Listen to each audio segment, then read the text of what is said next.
প্রথমে বলতে হবে অথবা একদম ক্লাসের শেষে বলতে হবে। কার্ডিওভাস্কুলার সিস্টেমের প্রথম কোশ্চেন ছিল যে তার হচ্ছে do you have any pain or pressure in your chest or neck or arm, এবং এই পেইনটা রেডিয়েট করে কিনা। কার্ডিওভাস্কুলার সিস্টেমের বা হার্ট রিলেটেড পেইনটা আর্মে, লেফট আর্মে অথবা হচ্ছে জতে রেডিয়েট করে। অনেক সময় ইনফেরিয়র এমআই, তোমরা যে ডায়াফ্রাগমিক সারফেস আছে, যদি ইনফেরিয়র এমআই হয় তাহলে এপিগ্যাস্ট্রিক রিজিয়নও পেইন রেডিয়েট করতে পারে। আচ্ছা, আর এই short of breadth on exertion মানে হচ্ছে তার কোনো ডিসনিয়া আছে কিনা। ঠিক আছে, how much exertion is necessary মানে সে কতদূর যাওয়ার পরে তার এই ডিসনিয়াটা হয়। আর হচ্ছে have you woken up at night short of breath মানে হচ্ছে তার প্যারোক্সিসমাল নকটার্নাল ডিসনিয়া আছে কিনা রাতের বেলা। আর হচ্ছে can you lie flat without feeling breathless, orthopnoea আছে কিনা। প্যারোক্সিসমাল নকটার্নাল ডিসনিয়ার মেকানিজমটা এক্সপ্লেন করা হয়েছিল, যেহেতু ঘুমের সময় প্যারাসিম্পেথেটিক ওভার অ্যাক্টিভিটি থাকে, ভ্যাসোডাইলেশন হয়, তখন ভেনাস রিটার্ন যখন বেশি হয় তখন পেরিফেরাল থেকে সেন্ট্রালি ব্লাড পুলিংটা বেশি হচ্ছে।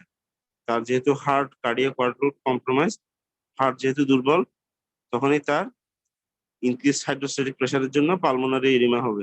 পালমোনারি ইডিমা হয়ে এখানে যখন অক্সিজেন লেভেল কমে যাবে তখনই তার ব্রেথলেসনেস হবে, রেসপিরেটরি সেন্টার স্টিমুলেট হয়ে সে ঘুম থেকে উঠে যাবে এবং কাশি দিবে।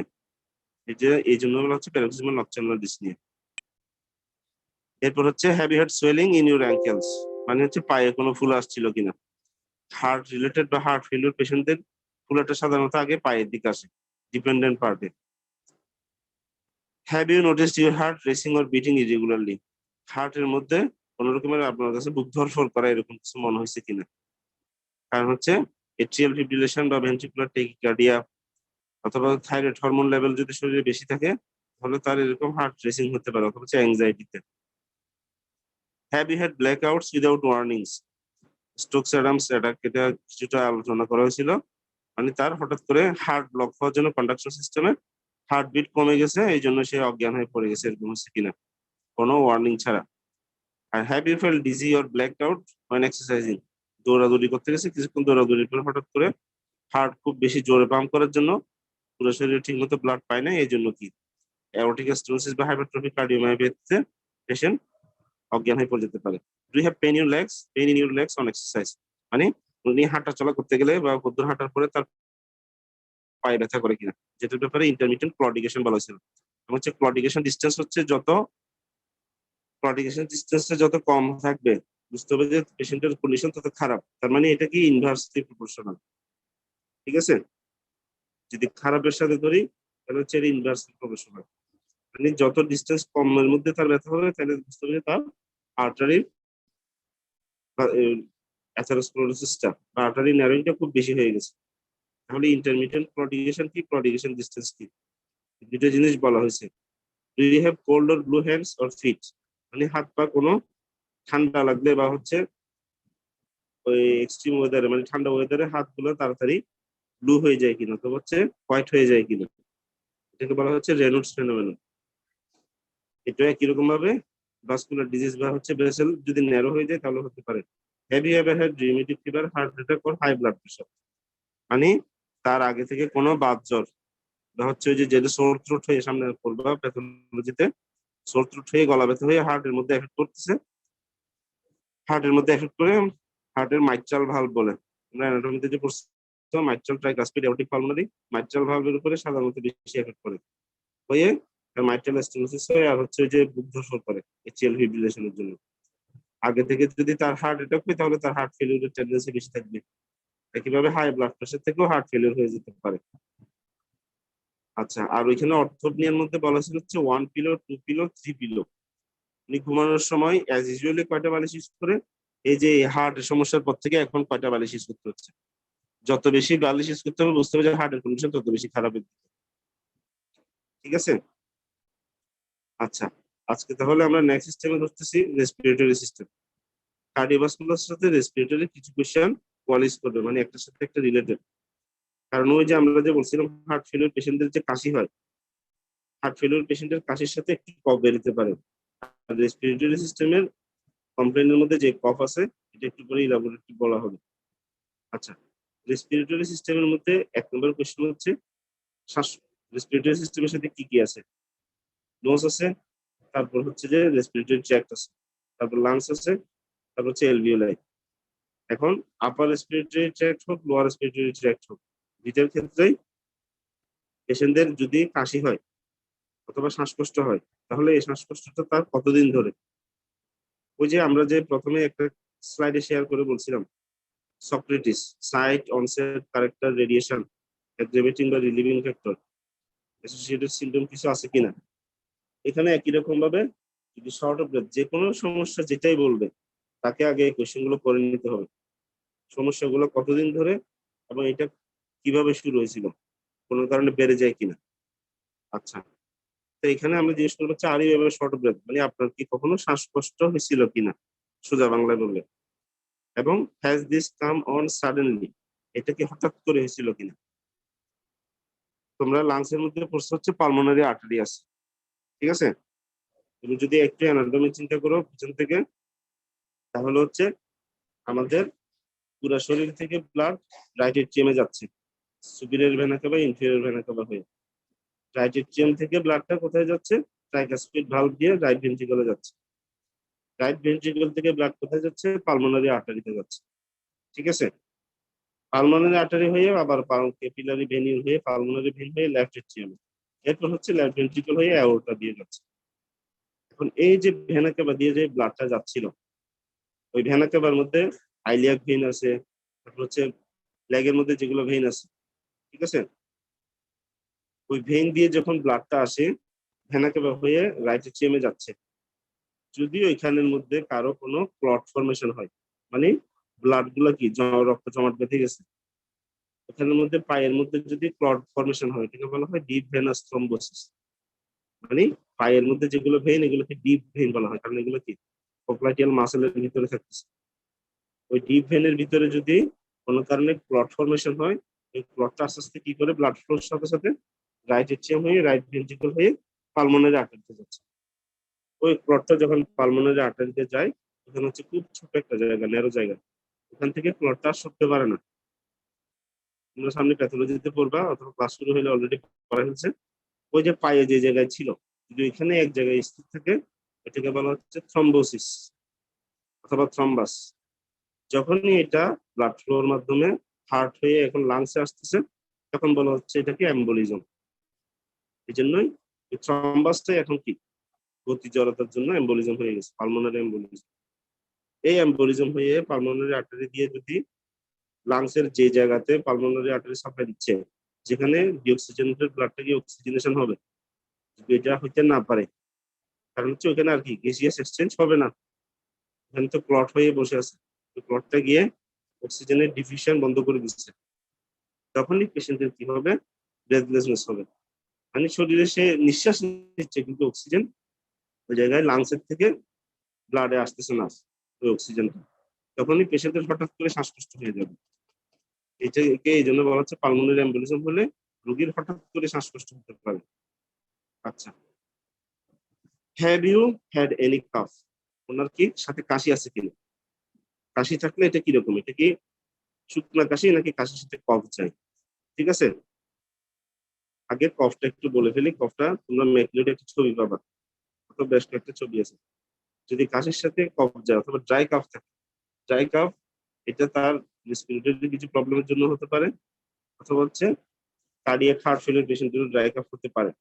কিন্তু যদি কাফের সাথে স্পুটাম থাকে, এই স্পুটামটা কি কালার? বলা হয়ে থাকে যে যদি পিঙ্ক ফ্রোদি, হচ্ছে হালকা একটু ব্লাড টিন্স মনে হচ্ছে, অথবা হচ্ছে পিঙ্ক কালার, তাহলে এটা হচ্ছে হার্ট ফেলিউরের জন্য। কথাগুলো কি শোনা যাচ্ছে? এগুলো কিন্তু স্যার। পরে আবার রিপিট করা হবে না, ঠিক আছে। এগুলো একটু ভালো মতো মনোযোগ দিয়ে শোনো। যদি পিঙ্ক ফ্রোদি হয় তাহলে হচ্ছে হার্ট ফেলিউর। কিন্তু আর একটা বলা হচ্ছে একদম ওই যে মরিচা ধরো যেরকম লাল কালার, খুব বেশি লাল কালার যদি হয়, এটা হচ্ছে রাস্টি কালার, রাস্টি স্পুটাম। এখানে লেখা আছে নিউমোকক্কাল নিউমোনিয়া হলে এরকম পাওয়া যায়। আচ্ছা, আর একটা হচ্ছে স্পুটামটা কি কোনো যে ইয়েলোইশ কালার কি, যেটা সাধারণত যে কোনো নিউমোনিয়া পেশেন্টের অথবা যে কোনো অর্গানিজমের জন্য যদি ইনফেকশন হয়, ব্যাকটেরিয়ার জন্য হয়। তোমরা যদি বায়োকেমিস্ট্রিতে পড়ে থাকো, এখানে একটা এনজাইম ছিল মাইলোপারক্সিডেস। ওই মাইলোপারক্সিডেস এনজাইমটা যখন ব্যাকটেরিয়া রিলিজ করে, ওখানে টিস্যুর মধ্যে ডিস্ট্রাকশন হয়ে এটাকে একটু ইয়েলোইশ কালার দেয়। আচ্ছা, এরপরে আরেকটা কালার হচ্ছে গ্রিন কালার। গ্রিন মানে হচ্ছে যে এটা একটু মনে হয় যে সবুজ সবুজ ভাব, ঠিক আছে? গ্রিনিশ স্টুল যেরকম হয় এরকম গ্রিন কালারের একটু কফ, সরি, স্পুটাম হতে পারে। এটা হয় কখন? যদি ক্রনিক ব্রঙ্কাইটিস বা ক্রনিক ব্রঙ্কিয়েক্টিসিস যদি হয়, এটা সাধারণত সিউডোমোনাস অ্যারুগিনোসা, সিউডোমোনাস অ্যারুগিনোসা এই অর্গানিজমের জন্য হতে পারে। তাহলে এই কয়েকটা কালার মাথায় রাখতে হবে, পিঙ্ক ফ্রদি কিনা, অথবা হচ্ছে রাস্টি স্পুটাম কিনা, অথবা হচ্ছে ইয়েলো কিনা, অথবা হচ্ছে গ্রিন কালার কিনা, ঠিক আছে? আর এমনিতে যেটা নর্মাল কালার হচ্ছে নর্মাল জাস্ট হোয়াইটিশ। আচ্ছা, প্রথমে এটা জিজ্ঞেস করা হলো কালার, এরপরে বলতে হবে হচ্ছে এটার অ্যামাউন্টটা কেমন। যদি কফ যায়, স্পুটাম যায়, স্পুটামের অ্যামাউন্টটা কেমন, এটা কি অল্প একটু নাকি খুব বেশি? কারণ এটাও তোমাকে কোন একটা ডিজিজ সম্পর্কে ইঙ্গিত দিবে। যদি কফটা মানে স্পুটামটা খুব অল্প হয় তাহলে এটা সাধারণত সামান্য নিউমোনিয়ার জন্য, অথবা হচ্ছে খুবই হালকা যাচ্ছে, এটা হার্ট ফেলের জন্য হতে পারে। কিন্তু যদি এটার অ্যামাউন্টটা হয় যে একদম পুরা দিনে মিলে 1 কাপের মতো, বুঝতে হবে হচ্ছে এটা ব্রঙ্কিয়েক্টিসিস বা হচ্ছে লাং অ্যাবসেস। কথাগুলো বোঝা গেছে? আমার কথাগুলো শোনা গেছে তো? জি স্যার। বরাবর এগুলো কিন্তু উল্টো গুলো হবে না। যদি কম হয় তাহলে এটা হয় সিম্পল নিউমোনিয়া বা হচ্ছে হার্ট ফেলিউর। যদি খুব বেশি অ্যামাউন্ট খুব বেশি হয় তাহলে হচ্ছে এটা লাং অ্যাবসেস, অথবা হচ্ছে ব্রঙ্কিয়েক্টিসিস, অথবা হচ্ছে এমপাইমা, যে প্লুরাল ফ্লুইডের এখানে ইনফেকশন হয়ে এমপাইমা হয়ে গেছে, এমপাইমাথোরাসিস, যেটা তোমরা অ্যানাটমিতে বসে থাকবে। ঠিক আছে? তাহলে কাশি আছে কিনা, কাশির সাথে কফ আছে কিনা, কফটা কি কালারের এবং কতদূর যায়, এই জিনিসগুলো একটু জিজ্ঞেস করতে হবে। আচ্ছা, তারপর ড্রাই কাফের সাথে অনেক সময় রিলেশন থাকতে পারে হচ্ছে যদি পেশেন্টের লাং ক্যান্সার হয়। ঠিক আছে? লাং ক্যান্সার হলো এরকম, তার কি হতে পারে, ড্রাই কাফ হতে পারে, এবং সাথে তার ওই যে লেফট রিকারেন্ট রিজিয়ন নার্ভ যেটা, এটার ইনজুরির জন্য সেটা পড়াশোনা ভয়েস হতে পারে। আচ্ছা, আরো বিষয় হচ্ছে যদি লাং ক্যান্সার হয় তাহলে এখানের সাথে কি সাথে করছে, তার কোনো শরীরের ওজন কমে গেছে কিনা। ঠিক আছে? আচ্ছা, সাথে আরেকটা আরেক ধরনের পেশেন্টেরও কি এরকম কাশি থাকতে পারে, এটা হচ্ছে মাইট্রাল স্টেনোসিস। মাইট্রাল স্টেনোসিসের পেশেন্টদের যদি লেফট এট্রিয়াম যেটা, মাইট্রাল স্টেনোসিস হয়ে কি হচ্ছে, মাইট্রাল ভালভের এখানে প্রেসার পড়তেছে, তখন ওই ব্লাডটা লেফট এট্রিয়াম থেকে লেফট ভেন্ট্রিকুলে ঠিক মতো যাওয়া আসা করতে পারতেছে না। যখনই যাওয়া আসা করতে পারবে না, লেফট এট্রিয়ামের মধ্যে ব্লাডটা কি হবে, অনেক বেশি জমে থাকবে। ওই জমে থাকার ফলে লেফট এট্রিয়ামে যে প্রেসার দিবে, লেফট এট্রিয়ামটা একটু বড় হয়ে যাবে। ওই বড় হয়ে ওই লেফট এট্রিয়ামের পিছনে আছে হচ্ছে ইসোফেগাস। যখনই ইসোফেগাসে এরকম প্রেসার দিবে তখনই পেশেন্টের একটু কাশি হতে পারে। সাথে ইসোফেজিয়াল যে এখানের মধ্যে ভেইন বা আর্টারি গুলো আছে, এখানের মধ্যে ইসোফেগাসের প্রেসারের জন্য এখান থেকে একটু একইভাবে এই পেশেন্টেরও কাশির সাথে একটু ব্লাড যেতে পারে। ঠিক আছে? এই জিনিসটা একটু মাথায় রাখতে হবে। তবে এটা হচ্ছে যে কেউ যদি খুব বেশি ভালো জানতে চায় এটা নিয়ে করতে পারে, বাকিগুলো মেনলি জানতে হবে। আচ্ছা, তারপর হচ্ছে is your calf associated with fever shakes, মানে হচ্ছে কাশির সাথে তার কি জ্বর আসে কিনা, অথবা খুব বেশি কাঁপুনি দিয়ে জ্বর আসে কিনা। আর হচ্ছে and breathlessness and chest pain, হচ্ছে এই কাশিটার সাথে যদি জ্বর আর কাঁপুনি থাকে বুঝতে হবে যে এটা ইনফেকশন দিয়ে হচ্ছে, মানে যে কোনো একটা খারাপ অর্গানিজমের জন্য হচ্ছে। ঠিক আছে? আর যদি ব্রেথলেসনেস থাকে, ওই যে একইভাবে এই ব্রেথলেসনেস হওয়ার কারণ হচ্ছে তার ওই যে পালমোনারি এম্বোলিজম হয়েছে, অথবা হচ্ছে তার শরীরে আস্তে আস্তে অক্সিজেন লেভেল কমতেছে। যেমন ধরো এখন করোনা ভাইরাসের জন্য যেটা কোভিড চলতেছে, কোভিড নিউমোনিয়ার পেশেন্টের শরীরে যেহেতু অক্সিজেন কমে যাচ্ছে, তখনই তার ব্রেথলেসনেস হবে, মানে শরীরে অক্সিজেন নাই, এয়ার হাঙ্গার হচ্ছে, বেশি বেশি শ্বাস নিতে চাইবে। আর একটা হচ্ছে চেস্ট পেইন, এটা একটু ভালো মতো খেয়াল করো। কাশির সাথে যদি কারো বুক ব্যথা থাকে, অনেক তোমরা দেখবে তোমাদের এমনিতে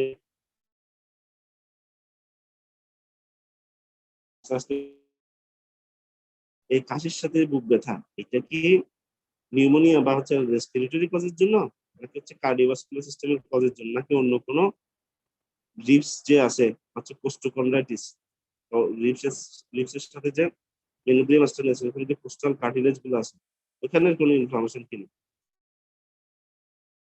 এটা বোঝার জন্য একটা কোয়েশ্চেন করতে হবে।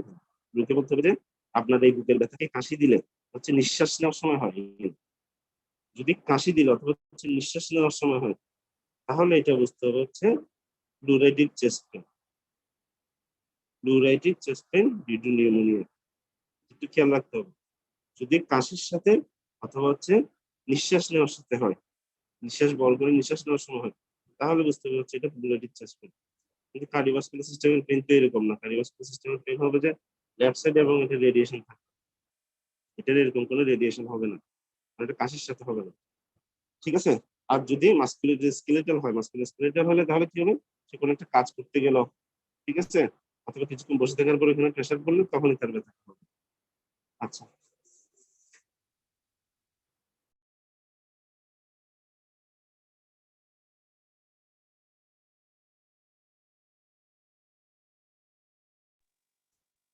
আচ্ছা, তাহলে এরপরে হচ্ছে do you cough of anything. ওই যে এটা একটু আগে এক্সপ্লেন করা হয়েছে, কাশির সাথে কোনো ওই রক্ত যাচ্ছে বা হচ্ছে স্পুটাম আছে কিনা। যদি রক্ত যায় তাহলে বুঝতে পারছি ব্রঙ্কিয়াল কার্সিনোমা অথবা হচ্ছে মাইট্রাল স্টেনোসিস, এটার জন্য হচ্ছে এরকম। তাহলে এরপরে কোশ্চেন হচ্ছে have you ever coughed of blood, এই যে এটা আলোচনা করা হয়ে গেছে। এরপর এখানে একটা কোশ্চেন দিচ্ছে, দেখো what type of work have you done, মানে আপনি কি ধরনের চাকরি আগে করতেন বা এখন করতেছেন। ঠিক আছে, পাশে লিখছে দেখো অকুপেশনাল, এটা একটা বড় একটা টার্ম। যারা রেসপিরেটরি সিস্টেম নিয়ে কাজ করে বা হচ্ছে রেসপিরেটরি সিস্টেমে যারা স্পেশালিস্ট, অথবা তোমার জন্য এখন আপাতত এদ্দুর জানতে হবে অকুপেশনাল লাং ডিজিজ। কারণ কি, কিছু কিছু অকুপেশন আছে, যেমন ধরো যারা গার্মেন্টস অথবা হচ্ছে জুট মিলে কাজ করে, ওখানে অনেকগুলো ডাস্ট বের হয়, ছোট ছোট অনেকগুলো ডাস্ট আছে, যেগুলা আমাদের নোজের মধ্যে যে সিডি আছে ওগুলো দিয়ে ফিল্টার হয়ে ভিতরে চলে যায়। মানে এটা যে চলে আসবে এটা হয় না, এটা লাংসের মধ্যে যায় এবং ব্রঙ্কাসের মধ্যে গিয়ে এগুলো ডিপোজিট হয়, এবং এগুলো এক ধরনের অ্যালার্জেন হিসেবে কাজ করে। মানে এখানে কি ধরনের, এক ধরনের টাইপ 1 হাইপার সেন্সিটিভিটি রিঅ্যাকশন করবে। ঠিক আছে, এবং এখানে আস্তে আস্তে পেশেন্টের অ্যালার্জি হবে। তো এই অ্যালার্জি যখন তার শরীরে আস্তে আস্তে ডেভেলপ করবে, তখন সে যখন কাজে যাবে, যখনই তার এই জুট মিলে বা হচ্ছে ওই গার্মেন্টস ফ্যাক্টরিতে যাবে, ওখান থেকে ওই ধুলাবালিটা লাগার সাথে সাথে তার শ্বাসকষ্ট বেড়ে যাবে বা কাশি হবে। ঠিক আছে, যেটাকে বলা হচ্ছে অকুপেশনাল অ্যাজমা। তো সে বলবে কি, আমি যেদিন কাজ যেদিন যেদিন কাজে যাই ওই দিনের দিন আমার শ্বাসকষ্ট একটু বেশি লাগে, যেদিন আমি ছুটিতে থাকি ওই দিন আমার একটু ভালো লাগে, যে কদিন ছুটি দিন থাকি ওই দিন একটু ভালো থাকি, আর যে কদিন কাজে যায় ওখানে আমার শ্বাসকষ্ট বেড়ে যায়। তাহলে এটা হচ্ছে অকুপেশনাল অ্যাজমা, হচ্ছে অকুপেশনাল লাং ডিজিজ। এরকম তাহলে কয়েকটা হচ্ছে, জুট মিলে যেটা হয় এটাকে বলা হয় ব্যাগাসোসিস, হচ্ছে বিসিনোসিস। তারপর হচ্ছে নিউমোকনিওসিস বলে একটা টার্ম আছে, সামনে পড়বো না। আর আরেকটা বিষয় হচ্ছে, ধরো কেউ ঠিক আছে,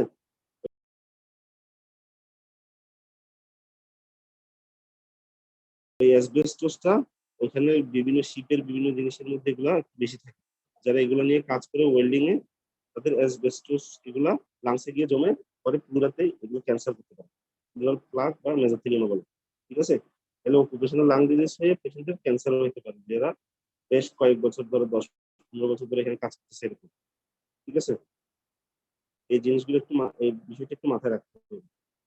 এরপরে রেসপিরেটরি আরেকটা বড় বিষয় হচ্ছে, ডু ইউ স্নোর লাউডলি, মানে হচ্ছে আমাদের যে নোজ থেকে যে রেসপিরেটরি সিস্টেম শুরু হয়েছে, অনেকে যারা বেশি মোটা সোটা মানুষ, যাদের নেক অনেক মোটা থাকে, ওদের কি হয় সফট টয়লেটের এখানে ওই যে ন্যাজোফেরিংস এর সাথে ল্যারিঙ্গোফেরিংস এর যেখানে কানেকশন, ওখানে ফ্যাট প্যাডের জন্য তার ওইখানে এয়ারটা ঠিক মতো পাস করতে পারে না। এয়ার যদি স্মুথলি পাস করতে না পারে, তখনই তার একটা, যখন সে ঘুমাইতে যাবে, এখানে একটা আর্টিফিশিয়ালি বা হচ্ছে এখানে মেকানিক্যাল একটা তৈরি হবে, ন্যারো এয়ার স্পেস তৈরি হবে। ন্যারো এয়ার স্পেস তৈরি হলে এটা আস্তে আস্তে কি হবে, এটা তার রেসপিরেশন বা হচ্ছে শ্বাস নেওয়াতে সমস্যা করবে। যখনই শ্বাস নেওয়াতে সমস্যা হবে তার স্নোরিং হবে। এবং যাদের এরকম অনেকদিন ধরে স্নোরিং থাকে বা হচ্ছে এই সমস্যাটা থাকে, ওদের আস্তে আস্তে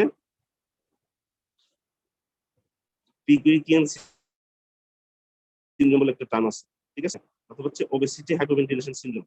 যারা এরকম বেশি মোটাসোটা হয়ে যায় তাদের কি হয়, ওই যে এই যে এয়ার স্পেসটা যে জায়গায় ন্যারো হয়ে যায়, ওইটার জন্য তার শরীরে অক্সিজেনের একটা ডেফিসিয়েন্সি থাকে।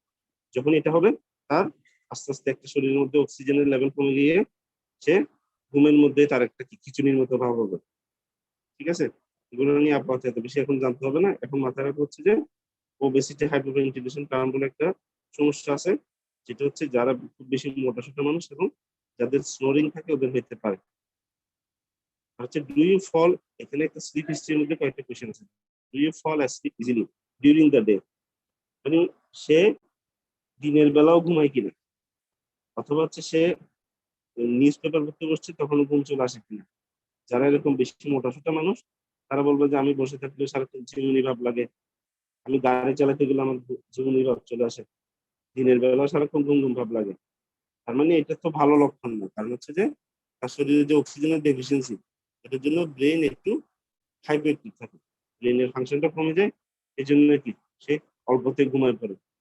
এই ঘুমের জন্য তার আস্তে আস্তে কি ওবেসিটি আরো বাড়ে এবং সে বিভিন্ন রকমের সমস্যাতে ভুগতে পারে, ঠিক আছে? রেসপিরেটরি থেকে আস্তে আস্তে কি তার ডিজিজটা কার্ডিওভাস্কুলার সিস্টেমে এফেক্ট করবে। তারপর হচ্ছে ডু ইউ এভার হ্যাভ কুইজিং when you are short of breath, মানে এটা হচ্ছে আপনার যখন শ্বাসকষ্ট হয় তখন আপনার গলার মধ্যে বাঁশির মতো শোঁ শোঁ আওয়াজ হয় কিনা। কুইজ মানে হচ্ছে যে noisy sound, musical noisy sound, ঠিক আছে? এটা ছোট বাচ্চাদের একদম শোঁ শোঁ করে শব্দ শোনা যায়, ঠিক আছে? আর যেটা আমরা অস্কালটেশন করে শুনবো এটাকে বলা হয় রংকাই। এখানে একটু খেয়াল রাখবা টার্মটা। যেটা হচ্ছে আমরা অস্কালটেশন হচ্ছে সামনে যখন পড়বা এক্সামিনেশনে, রেসপিরেটরি সিস্টেম এক্সামিনেশনে, স্টেথোস্কোপ দিয়ে যখন লাংসে বসাইয়ে শুনবো একটা এরকম মিউজিক্যাল নয়েজ সাউন্ড, ওইটাকে বলা হচ্ছে রংকাই। আর রুগী যদি এসে বললেন যে আমার গলার মধ্যে বাঁশির মতো শোঁ শোঁ শব্দ, এটাকে বলা হচ্ছে হুইস। কথাগুলো বোঝা যাচ্ছে তো? জি স্যার। আমি কিন্তু জিজ্ঞেস, ঠিক আছে? আচ্ছা, এরপর হচ্ছে হ্যাভ ইউ হ্যাড ফিভারস, ওই যে সিভিয়ার বা শেকিংয়ের সাথে যে কথাটা বলা হয়েছে ওইটাই। ফিভার আছে মানে হচ্ছে তার কোনো একটা নিউমোনিয়া বা টিউবারকুলোসিস এই ধরনের সমস্যা আছে। টিউবারকুলোসিসের ক্ষেত্রে একটা কথা বলে না যে আমরা যে যখন সক্রেটিসে জিজ্ঞেস করবো যে কতদিন ধরে, টিউবারকুলোসিস বলে যে কি 3 সপ্তাহের বেশি কাশি এবং ইভিনিং রাইজ অফ টেম্পারেচার, দিনের শেষের দিকে করে তার জ্বর আসবে। ফিভারটা আসবে কখন? সকালের দিকে তার একটু ভালো লাগবে, দিনের শেষের দিকে তার এই জ্বরটা আসবে, কারণ ওই সময় অর্গানিজমটা আরো বেশি গ্রো করতে থাকে। সব অর্গানিজমেরই একটা নিজস্ব সুইটেবল টাইম থাকে যখন এটা শরীরের মধ্যে বেশি মাল্টিপ্লিকেশন করে, ঠিক আছে? আচ্ছা, do you have night sweats, এটা হচ্ছে নাইট সোয়েট মানে হচ্ছে সে রাতের বেলা কোনো শরীরে খুব বেশি ঘাম যায় কিনা। এটা হচ্ছে একটা যাদের ব্রঙ্কিয়াল কার্সিনোমা থাকে অথবা হচ্ছে টিউবারকুলোসিস থাকে ওদের এই সমস্যাটা হতে পারে। Have you ever had pneumonia or tuberculosis, এই কোশ্চেনটা কেন করবো? এটা হচ্ছে পাস্ট হিস্ট্রি। আমরা যে আগের এখানে জিজ্ঞেস করছিলাম হিস্ট্রি টেকিং সিরিয়াসে পাস্ট হিস্ট্রি পড়ে, এখানে তাকে একটু জিজ্ঞেস করতে হচ্ছে যক্ষা রোগ হয় লাংসের যে জায়গায় ওই অর্গানিজমটা একবার ছিল। আমরা সামনে পড়বো প্যাথোলজিতে আমাদের শরীরে কয়েক রকমের টিস্যু আছে, হিস্টোলজিতে পড়ছে মনে হয়। টিস্যু আছে হচ্ছে লেবাইল সেল, মানে হচ্ছে এগুলা রিজেনারেট করতে পারে, কিন্তু লাংসের গুলা পুরোপুরি রিজেনারেট করে না। মানে যে জায়গাটা লাং টিস্যুটা অর্গানিজম ডিস্ট্রয় করে ফেলছে ওখানে তো ছোট একটা ক্যাভিটির মতো হবে। ক্যাভিটি মানে হচ্ছে এখানে একটা থলের মতো হয়েছে।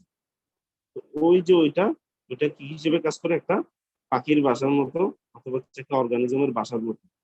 ওখান থেকে যদি একবার সে ভালো হয়ে যায়, তার যদি এর পরের বার কোনো একটা ইনফেকশন হয় তাহলে ওইখানে গিয়ে ওই অর্গানিজমটা গ্রো করার একটা কি সুন্দর স্পেস পাই যায়। তো ওই জন্য তখনই ওই যে তার যদি আগে থেকে নিউমোনিয়া বা টিউবারকুলোসিস থাকে, ওই যে ওই স্পেসটাতে গিয়ে ইনফেকশন হইতে হইতে এর মধ্যে লাং অ্যাবসেস হতে পারে, অথবা হচ্ছে ব্রঙ্কিওক্টাসিস হতে পারে। এই জন্য এই জিনিসটা মাথায় রাখতে হবে। শেষ কোশ্চেন হচ্ছে have you had recent chest x-ray, মানে ওনার কি আগে থেকে কোনো বুকের এক্সরে করানো হয়েছিল কিনা, অথবা এর মধ্যে কোনো এক্সরে আছে কিনা। এটা থাকলে তোমার সুবিধা কি? ধরো হচ্ছে তুমি রোগীর সম্পর্কে পুরোপুরি বুঝতেছো না, কিন্তু তুমি এখনের একটা এক্সরে পেয়েছো, আগের একটা এক্সরে পেয়েছো, দুটো যদি সামনাসামনি নিয়ে ধরো, যদি কোনো একটু চেঞ্জ থাকে তাহলে বোঝা যাবে যে কি লাংসের কোনো একটা জোনে কোনো একটা জায়গায় একটা সমস্যা আছে। তখন তুমি এটার থেকেও কি একটা ক্লু পাই যাবে এই রোগীর সমস্যা আছে রেসপিরেটরি সিস্টেমে। আচ্ছা, তোমাদের সাথে যেহেতু ক্লাস খুবই কম, এটার উপরে মনে হয় আস্থা, তাহলে একটু ফাস্ট যেতে হবে, যদি ডিসকানেক্ট হয়ে আবার রিকানেক্ট করতে হবে। এরপরে আমরা একটু সহজ কয়েকটা সিস্টেম ধরবো, একটু খেয়াল করো। সহজ সিস্টেমের মধ্যে আমরা আগে ধরবো হচ্ছে হেমাটোলজি। হেমাটোলজি খুবই ছোট একটা জিনিস। হেমাটোলজির মধ্যে কি আছে তোমরা পড়ছো ফিজিওলজিতে বা অ্যানাটমিতে বলো, হিস্টোলজিতে? RBC, WBC, platelet. আর কিছু ফিজিওলজিতে বসে ব্লিডিং ডিসঅর্ডার আছে, ঠিক আছে, আর হচ্ছে ক্লটিং ফ্যাক্টর ডেফিসিয়েন্সি আছে। আর ডাব্লিউবিসির কিছু মেলিগনেন্সি আছে, লিউকেমিয়া বলে, ঠিক আছে। আর হচ্ছে লিমনোডের এখানে কিছু মেলিগনেন্সি আছে, লিমফোমা বলে। তাহলে আরবিসি নিয়ে কোশ্চেন কি? আরবিসি যদি কমে যায়, এনিমিয়া। এনিমিয়া হলে রোগীর শরীর কি থাকবে? দুর্বল থাকবে। তাকে জিজ্ঞেস করতে হবে যে আপনার শরীরে কি সবসময় খুব বেশি দুর্বল থাকে কিনা। এটার দিকে তাকাবে না, আগে কোশ্চেনটা চালু করে রাখো। ডাব্লিউবিসি হচ্ছে কি? ডাব্লিউবিসি শরীরে কি করে? রোগ প্রতিরোধ ক্ষমতা তৈরি করে। যে তোমাদের একজনকে একদিন বলতেছিলাম যে সে কোন কণিকা। তারপর হচ্ছে আরবিসির আরেকটা কাজ কি? অক্সিজেন ক্যারি করা হিমোগ্লোবিনের মাধ্যমে। তাহলে তার শরীরে কি, এই যে এনিমিয়ার জন্য তার শরীরে অক্সিজেন কমে গেলে শরীরে আরো বেশি দুর্বল হয়ে যাবে, যেহেতু শরীরে অক্সিজেনের লেভেলও কমে যাচ্ছে। ডাব্লিউবিসি শরীরে রোগ প্রতিরোধ ক্ষমতা তৈরি করতেছে। যদি কারো ডাব্লিউবিসি কমে যায়, তাহলে তার কি ঘন ঘন ইনফেকশন হবে। সে যদি আসে যে জ্বর নিয়ে, আপনার কি এরকম জ্বর কি প্রতি মাসে মাসে হচ্ছে, এরকম হচ্ছে, ঠিক আছে, তার মানে তার ডাব্লিউবিসির সমস্যা আছে। আর প্লেটলেট, প্লেটলেট কি করে? রক্ত জমাট বাঁধতে সহায়তা করে। প্লেটলেট নিয়ে সবচেয়ে কমন, সবাই জানে পুরো বাংলাদেশের, একটা 8-9 এর বাচ্চাও জানে এটা কি? ডেঙ্গু, ঠিক আছে। ডেঙ্গুতে কি হয়? প্লেটলেট কমে যায়। আচ্ছা, এই যে এই ডেঙ্গু জ্বরের সাথে তার যে প্লেটলেট কমে গেছে, এটা বোঝানো হয় কি? তার শরীর দিয়ে একটু থেকে একটু আঘাত পাইলে শরীরে চামড়া নিচে ব্লিডিং স্পট পড়ে যায়, হচ্ছে মারি দিয়ে রক্ত পড়ে, ঠিক আছে। তাকে জিজ্ঞেস করে যে আপনার মারি দিয়ে রক্ত পড়ে বা চামড়ার নিচে কোনো লাল দাগ দেখেন কিনা, ঠিক আছে। আর যদি ব্লিডিং ডিসঅর্ডার হয় তাহলে কি হবে? কোনো জায়গায় কেটে গেছে, রক্ত বন্ধ হতে বা হচ্ছে অনেকক্ষণ ধরে রক্ত পড়ে, আর রক্ত বন্ধ হতে সময় বেশি লাগে। রক্ত বেশি পড়ে একটা, হচ্ছে রক্ত বন্ধ হতে সময় বেশি লাগে, ঠিক আছে। এটা নিয়ে ডিজিজ কি আছে? হিমোফিলিয়া আর হচ্ছে ভন উইলব্রেন ডিজিজ। আর একটা বিষয় হচ্ছে শরীরের মধ্যে যে ব্লাড আছে, ওই যে আমরা একটু আগে পড়ছিলাম রেসপিরেটরি, এখানে পালমোনারি এম্বোলিজম, ওই যে আমরা বলছিলাম ক্লট ফর্মেশন হচ্ছে, থ্রম্বাস হয়েছে, এটা এম্বোলিজম আছে। এই থ্রম্বাসটা ফর্মেশন হওয়ার আরেকটা বিষয় হচ্ছে আমাদের শরীরে যে ক্লটিং ফ্যাক্টর গুলো আছে, যেগুলো দিয়ে শরীরে ব্লাডটা একদম ক্লট না হয়ে নর্মালি ফ্লো করতেছে আলাদার মধ্যে, এটা তখন হবে না। ক্লটিং ফ্যাক্টর যদি শরীরে না থাকে, একটু প্রোটিন সি বা প্রোটিন এস ডেফিসিয়েন্সি, ঠিক আছে, তখনই তাদের শরীরে ব্লাড একটু ক্লট বেশি ফর্মেশন হয়।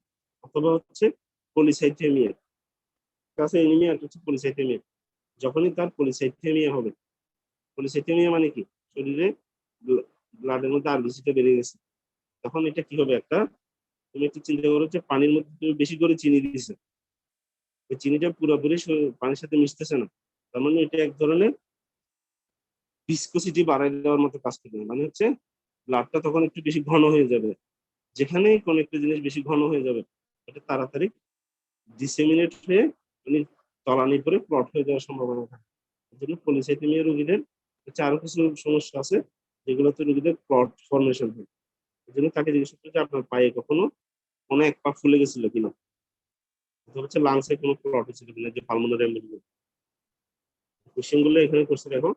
ডু ইউ ব্রুইস ইজিলি, আপনার শরীরে চামড়ার নিচে অল্প দাগ পাই, ব্যথা পেলে কি লালচে স্পট পরে কিনা।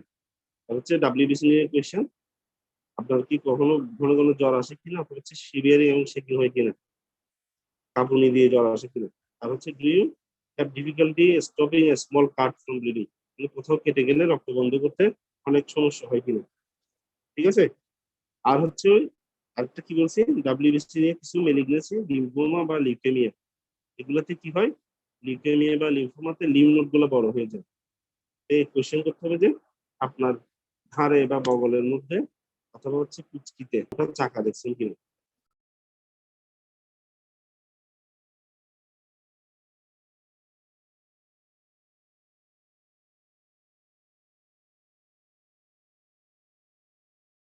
এবং এগুলো বড় হয়ে যাচ্ছে কিনা।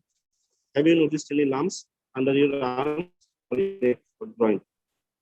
আর হচ্ছে এই যে প্লটের এটা, have you ever had blood clots in your lungs? আচ্ছা, কোনো কোয়েশ্চেন করতে চাই?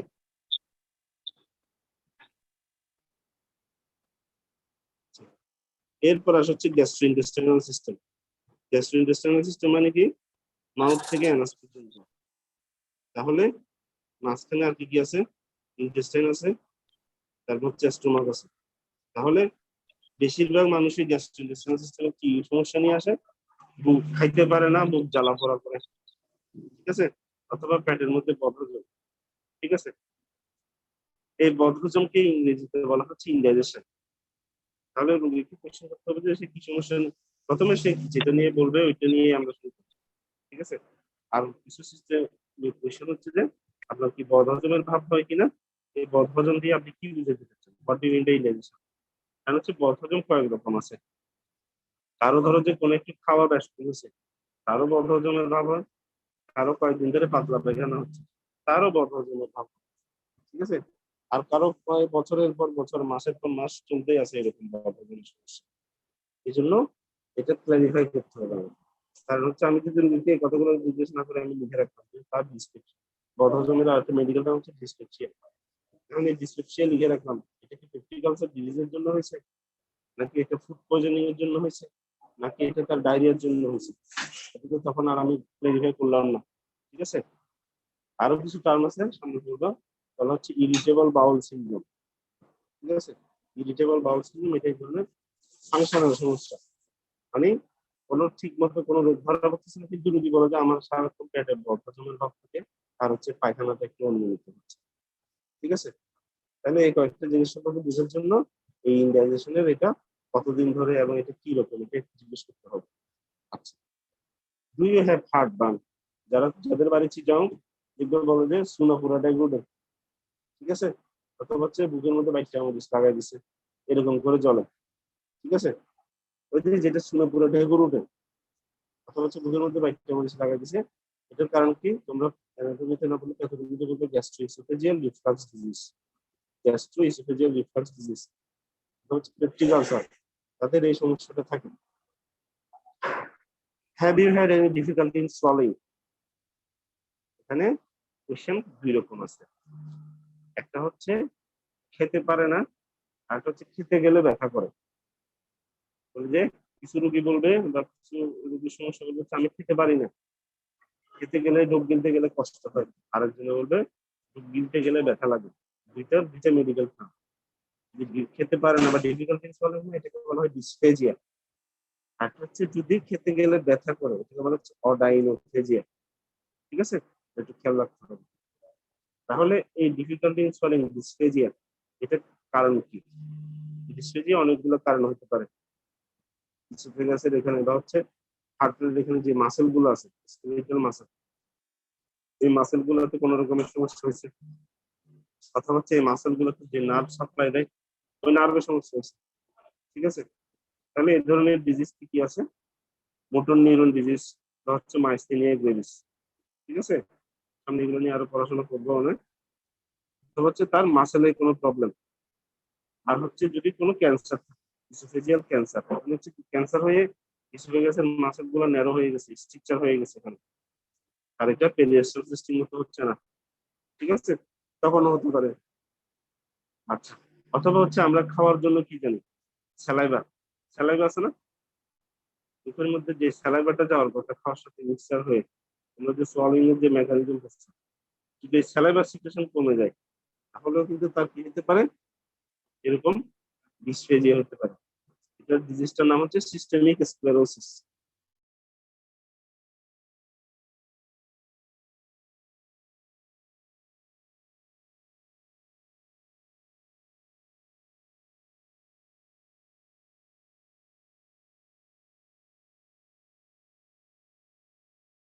তাহলে আমরা ডিসফেজিয়ার এখানে ছিলাম। তাহলে তার এরকম খেতে সমস্যা হচ্ছে কিনা, ইসোফেগাসের মধ্যে যদি মোটিলিটি কমে যায়, ঠিক আছে, সাথে সোয়ালিং ও এই স্যালাইভেশনও কমে গেছে, এটা হচ্ছে সিস্টেমিক স্ক্লেরোসিস।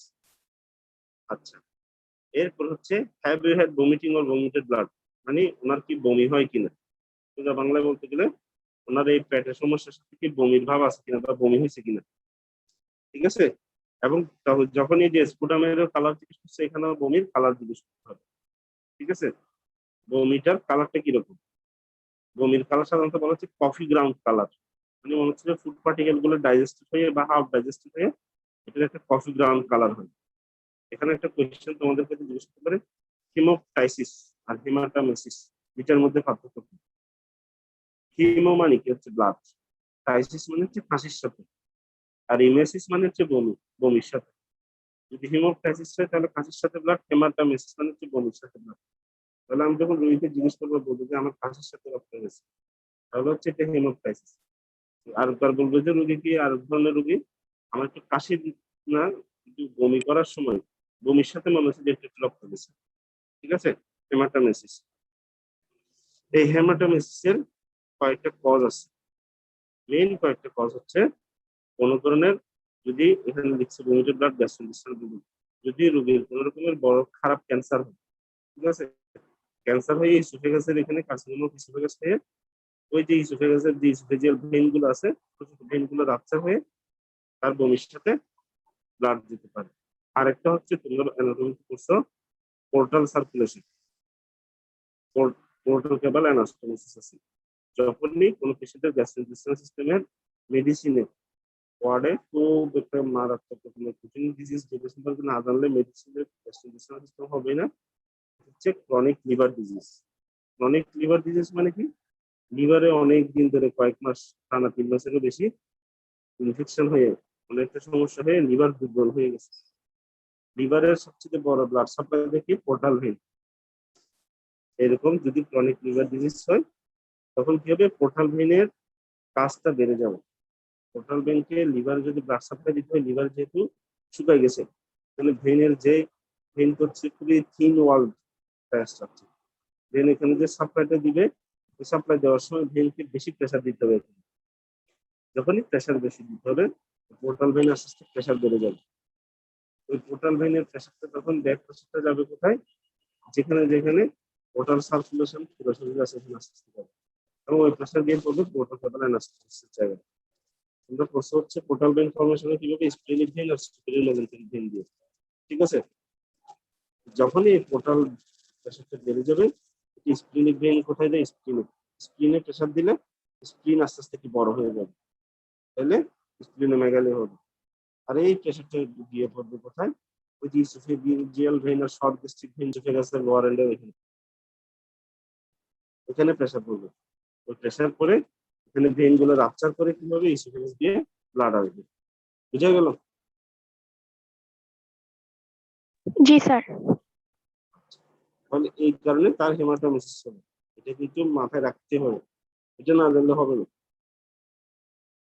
আচ্ছা, তাহলে আর একটা বিষয় হচ্ছে বমির কালারটা কিরকম, এমনিতে হচ্ছে এটা কি একদম পানির মধ্যে যাচ্ছে, খালি বুঝতে হবে যে হয়তো তারপরে কি ফুড পয়জনিং হয়েছে, অথবা হচ্ছে ব্লাড হইলে থেকে বোঝা গেল হচ্ছে কফি গ্রাউন্ড, তাহলে তার কোনো একটা কারণে ইনডাইজেশন হয়েছে এর জন্য হচ্ছে, ঠিক আছে, অথবা মোশন সিকনেসের জন্য।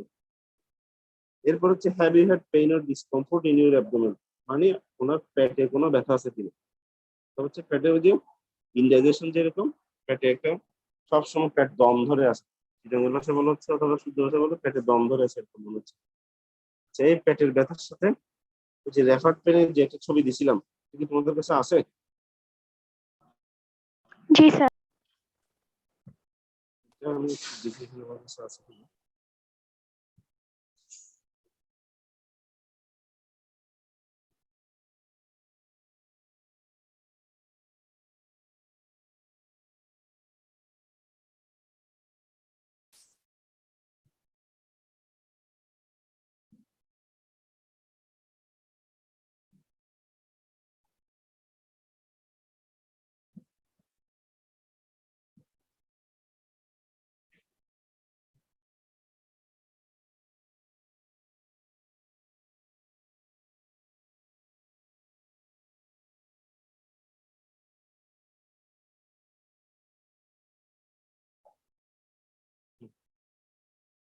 ছবিটা দেখা যাচ্ছে এখন? জি স্যার।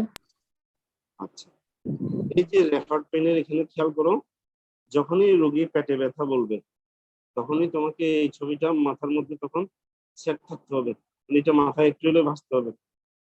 কারণ অ্যাবডোমেনের কয়েকটা ভিসার আছে, কয়েকটা ভিসারের ব্যথা ব্যথা কয়েক জায়গায় যাবে।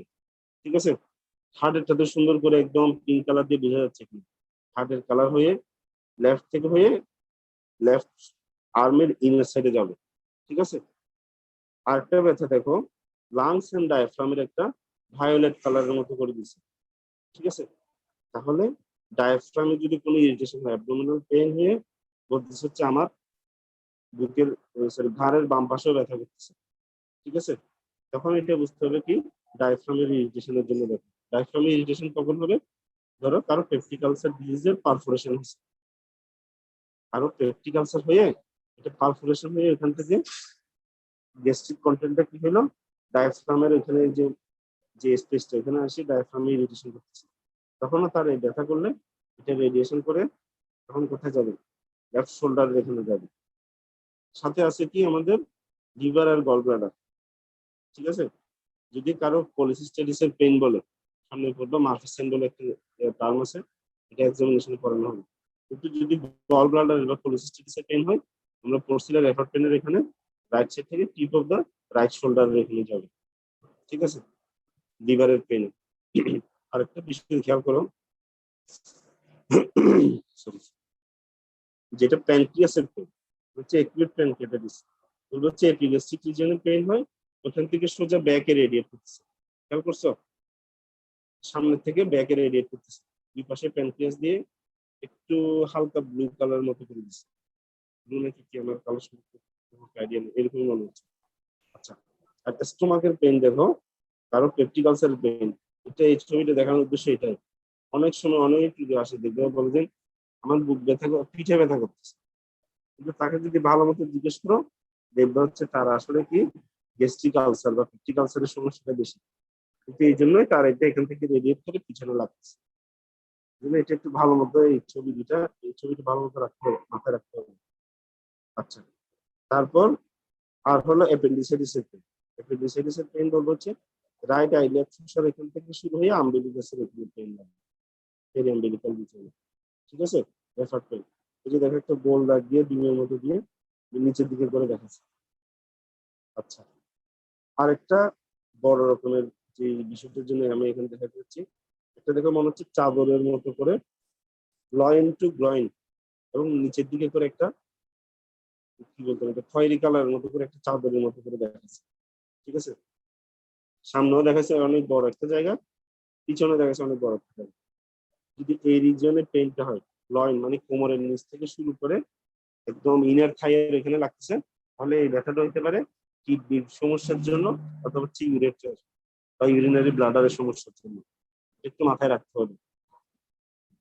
ঠিক আছে, আর হলো আরেকটা কি সমস্যা আছে স্মল ইন্টেস্টাইন, এটা হচ্ছে তুমি যদি foregut midgut hindgut যেটা করছিলা বায়োলজিতে এটার সাথে চিন্তা করো, ওই স্মল ইন্টেস্টাইনের ব্যথাটা ওই জায়গা বরাবর আম্বিলিকাসের উপরে করে রাখবে। ঠিক আছে, আর একটা বিষয় হচ্ছে ওভারির পেইনে একই রকম ভাবে কারো যদি কোনো রকমের পলিসিস্টিক ওভারিয়ান সিনড্রোম বা হচ্ছে ওভারিয়ান সিস্ট হয়, ঠিক আছে, তাহলে তার ব্যথাটা কি হবে, ওই যে অ্যাপেন্ডিক্সের দুই পাশে ছোট দুইটা ডিমের মধ্যে দেখাইছে, ওই জায়গা বরাবর তার আম্বিলিকাসের দুই পাশে ব্যথাটা করবে। ঠিক আছে, তাহলে এই ছবিটা একটু মাথায় রাখতে হবে। কারণ হচ্ছে অ্যাবডোমিনাল পেইন বললেই আচ্ছা হার্টের পেইন বললেই রেডিয়েশনের এই হিস্ট্রিটা একটু জিজ্ঞেস করতে হবে কোথায় কোথায় যাচ্ছে, তাহলে তুমি কিছুটা হলে আন্দাজ পেয়ে যাবে।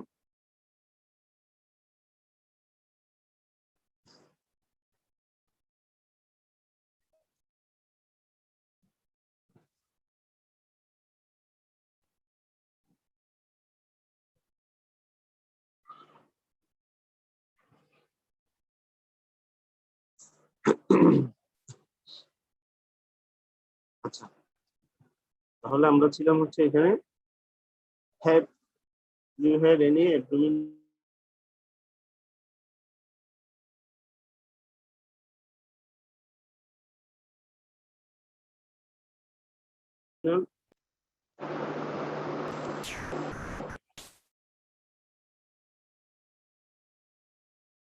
আচ্ছা এরপরের কোশ্চেন গুলো একটু খেয়াল করো। এটা হচ্ছে have you had any abdominal bloating or distension. একই রকম মানে পেট ফুলে আছে বা ফেটে গেছে, অনেকে বলে আসে কি পেটে গ্যাস হয়ে মনে হচ্ছে পেট একদম ফুলে টাইট হয়ে আছে, ডিস্টেনশন। এটা কিরকম ভাবে পেপটিক আলসার ডিজিজ অথবা ইরিটেবল বাউল সিনড্রোমের পেশেন্টদের হতে পারে। আচ্ছা, পেপটিক আলসার ডিজিজের মধ্যে পেইন যেটা আমরা জিজ্ঞেস করবো রোগীকে, এই পেইনের কয়েকটা ধরন আছে, একটু ভালো মতো খেয়াল করো। এক ধরনের রোগী বলবে হচ্ছে আমি খাওয়ার পরে ব্যথাটা একটু ভালো লাগে। আরেক ধরনের রোগী বলবে আমি খালি পেটে থাকতে কিছুটা ভালো লাগে, খাইতে গেলে ব্যথা আরো বেশি লাগে। ঠিক আছে, যদি খাওয়ার পরে ব্যথাটা একটু রিলিফ হয়, কিছুটা কম লাগে, মনে হয় আরাম লাগে, তাহলে এটা বুঝতে হবে ডিউডেনাল আলসার। বুঝে গেল? আর জি স্যার। যখন রোগী বলবে যে আমি খাওয়ার পরে ব্যথাটা আরো বেশি লাগতেছে, তাহলে এটা বুঝতে হবে গ্যাস্ট্রিক আলসার। ওই যে লেজার কার্ভেচারের এখানে যেটা বেশি আলসার হয়, ওই জন্য হলে খাওয়ার পরে ব্যথাটা আরো বেশি লাগবে, গ্যাস্ট্রিক আলসার। যদি ডিউডেনাল আলসার হয়, ওটাতে খাওয়ার পরে কিছুটা ভালো লাগে। বুঝে গেল? এটা কিন্তু মাথায় রাখতে হবে। Pain relief after taking food হলে ডিউডেনাল আলসার, আর যদি পেন ইনক্রিজ করে তাহলে বুঝতে পারবেন হচ্ছে গ্যাস্ট্রিক আলসার। এরপরের কোশ্চেন দেখো, has your Baul habit change recently. এটার মানে হচ্ছে কোন একটা পেটের সমস্যা, যদি অনেকদিন ধরে পেটের সমস্যা ভুগতেছে, গত 3-4 মাস ধরে, তার ওজনও কমে যাচ্ছে এবং তার পায়খানার সমস্যা আছে, মানে পায়খানাটা আগে যেরকম হতো এখন ওই নিয়মে হচ্ছে না, কিন্তু অনিয়মিতের সাথে ওজন কমে যাচ্ছে, তখন বুঝতে হবে যে তার কোনো একটা খারাপ সমস্যা আছে। তখন এই ধরনের রোগীগুলোকে কি করে, যে যদি কোনো রোগী কারো পরিচিত থাকে, কোলোনোস্কোপি বা হচ্ছে বিভিন্ন রকমের দামি পরীক্ষাগুলো করতে হয়। হচ্ছে কার্সিনোমা অফ কোলন যদি হয়, তাহলে এটা কিন্তু এটা ইন্ডিকেট করে। বাউল হ্যাবিট যদি চেঞ্জ হয়ে যায়, সাথে যদি পায়খানার সাথে রক্ত দেখে, যদি যে জায়গায় ক্যান্সার হয়েছে এখান থেকে কি একটা ব্লাড ভেসেল ইরোড হয়ে ব্লিডিং হচ্ছে কন্টিনিউয়াসলি। এরপর হচ্ছে how many bowel motions a week do you usually pass. মানে হচ্ছে কোন বাউল হ্যাবিটটা কিরকম, পায়খানা যদি বলে যে 3 দিনের বেশি যদি কনস্টিপেশন থাকে, তাহলে এটা খারাপ লক্ষণ। মানে 3 দিনে, তার একদিনে একবার অথবা 2বার হওয়ার কথা, কিন্তু তার 3 দিনে একবার হচ্ছে না, তাহলে এটা কনস্টিপেশন এবং এটা খারাপ লক্ষণ, এর জন্য তাকে চিকিৎসা দিতে হবে। এই জন্য how many Baul motion save usually pass. এখানে আর একটু বলে নেই, অনেক রোগী আছে যাদের অনেকদিন ধরে এরকম ডায়রিয়া থাকে, ধরো বলতেছে যে আমার ডেলি 4-5 বছরে পাতলা পায়খানা হয়, তাহলে এই ডায়রিয়ার কজ একটা হইতে পারে, হচ্ছে হাইপার থাইরয়েডিজম অথবা থাইরয়েডোসিসের জন্য। ঠিক আছে, তাহলে যে একটা দিতে বললাম কার্সিনোমা অফ কোলন, আর হচ্ছে ইরিটেবল বাউল সিনড্রোম। আপাতত তোমরা এই 3টে জিনিস মাথায় রাখতে হবে। ঠিক আছে, আবার একইভাবে বলবে যে কিছু রোগী আমার পায়খানা একটু কষা থাকে, এই কষারও কয়েকটা যদি মেডিসিনের কজ বলি, হচ্ছে হাইপোথাইরয়েডিজম। থাইরয়েড হরমোন যদি বেশি থাকে তাহলে একরকম, থাইরয়েড হরমোন কম থাকলে আর একরকম, হাইপোথাইরয়েডিজম। থাইরয়েডে যে ইন্টেস্টাইনাল যে মিনারেল মোটিলিটি কমে গিয়ে কনস্টিপেশন হতে পারে, ওই যে কনস্টিপেশন প্রিডোমিনেন্ট ডায়বিয়াস, আর ডায়রিয়া হতে পারে থাইরয়েড অথবা ইরিটেবল বাউল সিনড্রোম অথবা হচ্ছে কার্সিনোমা অফ দ্য কোলন। আচ্ছা।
শোনা যাচ্ছে?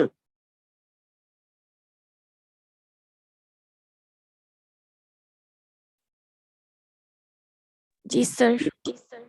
আচ্ছা, ঠিক আছে, তাহলে আমাদের আর 4-5টা কোশ্চেন আছে, এগুলো একটু বলে ফেলি। তারপর হচ্ছে have you lost control of your bowels, তাহলে এটা গেল। আর হচ্ছে have you seen blood in your motions, মানে এই যে পায়খানার সাথে রক্ত দিচ্ছিল কিনা, তাহলে এটা কার্সিনোম অফ কোলন। অথবা আরেকটা ডিজিজ আছে ইনফ্লামেটরি বাউল ডিজিজ, সামনে পড়বা প্যাথোলজিতে, যদি সিস্টেমিক প্যাথোলজি পড়ে ফেলবে। ইনফ্লামেটরি বাউল ডিজিজ, এখানে আছে আলসারেটিভ কোলাইটিস, এটা হলো গ্যাস্ট্রোইন্টেস্টাইনাল ব্লিডিং হতে পারে। অথবা তোমরা আরো কি করছো, অ্যানাটমিতে মিকেলস ডায়াবার্টিকুলাম করছো। মিকেলস ডায়াবার্টিকুলাম যেটা, ওইখান থেকে ওই ডায়াবার্টিকুলাম থেকে ডায়াবার্টিকুলাইটিস হয়ে ব্লিডিং হয়ে গ্যাস্ট্রোইন্টেস্টাইনাল ব্লিডিং হতে পারে। তাহলে এই কয়েকটা জিনিস জানতে হবে। আমরা কিছুক্ষণ আগে বলতেছিলাম হচ্ছে হেমাটোমেসিস। একইভাবে যে পায়খানার সাথে ব্লাড যায়, এটা ফ্রেশ ব্লাড হয়, এটাকে বলা হচ্ছে হেমাটোকেজিয়া। হেমাটোকেজিয়া, পায়খানার সাথে হলো কেজিয়া, হেমাটোকেজিয়া। যদি ফ্রেশ ব্লাড যায় তাহলে বুঝতে হবে এটা অনেকটা কার্সিনোম অফ কোলন, অথবা হচ্ছে হিমোরয়েডস, পাইলসের সমস্যা যেটা বলা হচ্ছে অ্যানাল ফিশার। কেমন? তাহলে কার্সিনোম অফ কোলন, অথবা হচ্ছে হিমোরয়েডস, অথবা হচ্ছে আলসারেটিভ কোলাইটিস, অথবা হচ্ছে মিকেলস ডায়াবার্টিকুলাম। এগুলো হলে কি হবে? হেমাটোকেজিয়া হবে বা ফ্রেশ ব্লাড। তোমাদের কাছে জিজ্ঞেস করে যে কজেস অফ হেমাটোকেজিয়া কি বলে, তাহলে স্টুলের সাথে যদি ফ্রেশ ব্লাড যায় এটাকে বলা হয় হেমাটোকেজিয়া। আর আরেকটা বিষয় হচ্ছে মিলেইনা।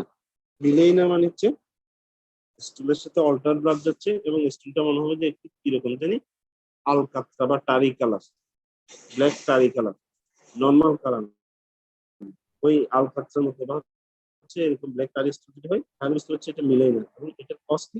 এটা হচ্ছে আপার জিআইটি ডিজিজ, মানে হচ্ছে এটা লোয়ার জিআইটি, মানে হচ্ছে রেকটাম বা তার নিচে থেকে, বা হচ্ছে ট্রান্সভার্স কোলনের পরের পোর্শন থেকে হচ্ছে, চারু করতে হচ্ছে। ধরো কোনো পেশেন্টের পেপটিক আলসার হলো, পেপটিক আলসারের থেকে এখানে যে ব্লিডিংটা হচ্ছে এটা গ্যাস্ট্রিক অ্যাসিডের ডাইজেশন করে এখান থেকে ব্লাডটা যখন আপার জিএ থেকে লোয়ার জিএতে আসবে, তখন মনে হবে যে কালারটা কিরকম হবে, ব্ল্যাক টারি কালার হবে। যে এখানে হিমোগ্লোবিনটা ডাইজেশন হয়ে ব্ল্যাক কালার হয়ে গেছে, তখন হবে ব্ল্যাক টারি কালার। কিন্তু যদি ফ্রেশ ব্লাড হয় তখন এটাকে বলা হয় হেমাটোকেজিয়া। জিনিসগুলো একটু মাথায় রাখতে হবে। ওইটাই পরের কোশ্চেন আবার দিচ্ছে, have your bowel motions been black. আচ্ছা, have you lost weight recently without dieting. এখানে একটা কথা লিখছে উইদাউট ডায়েটিং, কেন? কোন মানুষ ধরো সে গত 5 স্যার মাস ধরে, আরেকটা ক্লাস আছে। হ্যাঁ হ্যাঁ, এই যে শেষ করে দিচ্ছি আর 2 মিনিট। যদি তাই সে ডায়েটিং করে তাহলে তার যদি ওয়েট লস হয়, তুমি যদি এটাকে বলো যে না এটা খারাপ কিছু, তাহলে তো হবে না। যদি তার ডায়েটিং ছাড়াই ওয়েট লস হয় তাহলে বুঝতে হবে এটা কোনো মেলিগনেসি বা হচ্ছে ইনফ্লামেটরি বাউল ডিজিজ। আচ্ছা, have your eyes or skin ever been yellow, মানে হচ্ছে জন্ডিস। জন্ডিস মানে কি? তার হচ্ছে ওই যে সিএলডি হয়েছে, অথবা হচ্ছে একিউট ভাইরাল হেপাটাইটিস হয়েছে। আর হচ্ছে have you ever had hepatitis, peptic ulcer, colitis or bowel cancer. মানে একইভাবে কারো যদি হেপাটাইটিস হয় এটা ক্রনিক হয়ে গেলে হচ্ছে সিএলডি। আর পেপটিক আলসার বা কোলাইটিস যদি তার থাকে তাহলে ওই যে এখান থেকে তার কি মিলাইনা হতে পারে, এটাই। আর বাউল ক্যান্সার হলে তাহলে এখান থেকে তার আস্তে আস্তে ওয়েট লসে পেশেন্টের কন্ডিশন, চ্যানেল কন্ডিশন খারাপ হতে পারে, এনিমিয়া হয়ে যেতে পারে। আর হচ্ছে tell me about your diet recently. Diet মানে হচ্ছে তার খাওয়া দাওয়ার হিস্ট্রি সম্পর্কে একটু জিজ্ঞেস করা। কোনো পেশেন্ট যদি ফুড পয়জনিং ভোগে, সে গত কয়েকদিনের মধ্যে খাওয়া দাওয়ার কোনো নিয়ম হয়েছে কিনা এই জিনিসটা একটু মাথায় রাখা। এই জন্য তার ডায়েট হিস্ট্রি জিজ্ঞেস করতে হবে। ঠিক আছে, তাহলে আমি একদিনের মধ্যে পার্সেন্টেজ নিয়ে নিলাম। আচ্ছা, ক্লাসের নাইকে স্যার সবাই আসছে। সবাই আছে না? ঠিক আছে, তাহলে কোশ্চেন থাকলে দরকার হলে পরের ক্লাসে, ঠিক আছে, টাইম নেই।